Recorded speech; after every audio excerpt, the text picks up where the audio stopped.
Tanya, she was my life. Her amygdala, it could smell my love.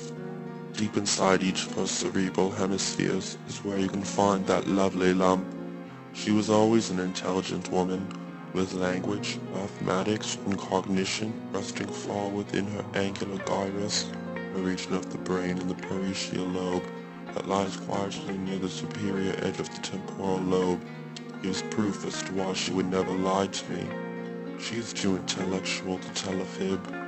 Concerned with taking part in higher mental activities, Tanya often strayed clear of experiencing with psychedelic substances. Unlike her associates, her association areas connected her sensory and motor areas to understand a better sense of right from wrong. Her hair, long and dark, lay softly down her spinal cord, above which rests her brainstem. This consists of her medulla oblongata, pons, and midbrain, without which her lungs shall close, her breathing shall slow, my life will eternally end. When she speaks, I listen.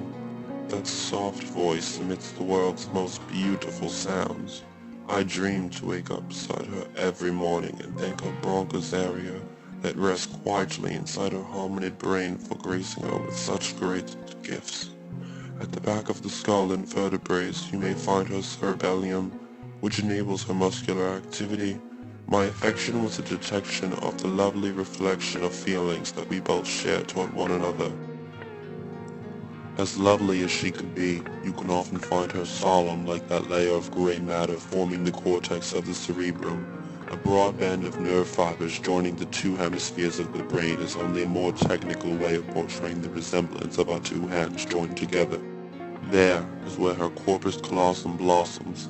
Behind her forehead lies something majestic. Her behavior, capability of learning, personality, and voluntary movement is not something out of the ordinary. This isn't only a gift from the frontal lobe. What makes it so special is the way she uses it. Akin to the way I speak, she smiles as my lips formulate speech. The elongated ridge of the floor of each lateral ventricle of the brain is where you may find our hippocampus. Hot, cold, thirsty, and quenched. She's often quite moody. At times, I want to strangle her hypothalamus for giving her these abilities. Some call it the ability to experience feelings. I call it the ability to complain. For a woman who resembles perfection, she can certainly gather a great deal of rejection. Deep inside her inner regions of organs is where her medulla can be located. Atop her cerebral cortex is where rapid impulsive nerves may originate the voluntary commencement of muscular activity. Without these motor cortex skills, she can never threaten to get inside that death trap she calls a car and drive herself out of my life. Mysteriously located in the depths of each cerebral hemisphere of the brain is where her occipital lobe dozes off at night. While she lays in bed, at the top of her head, the reception and correlation of sensory information thrives.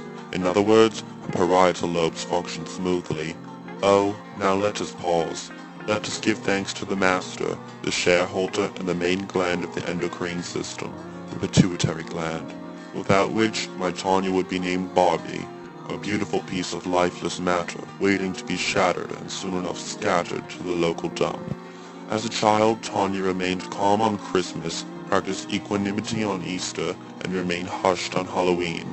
Many had pondered as to if her reticular formation had been doing its job correctly, for she had never been truly aroused.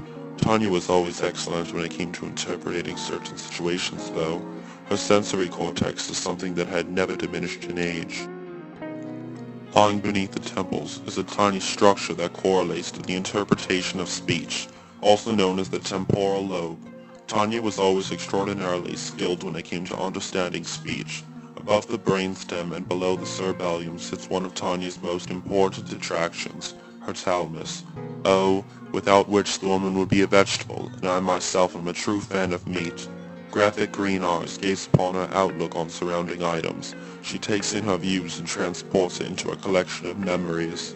This is where Tanya processes the evil things she has seen in her life and makes connections toward how each moment in time correlates with the next, thus altering her perception of life. 27 years ago, in Paris, France, is where young Tanya learned to dance.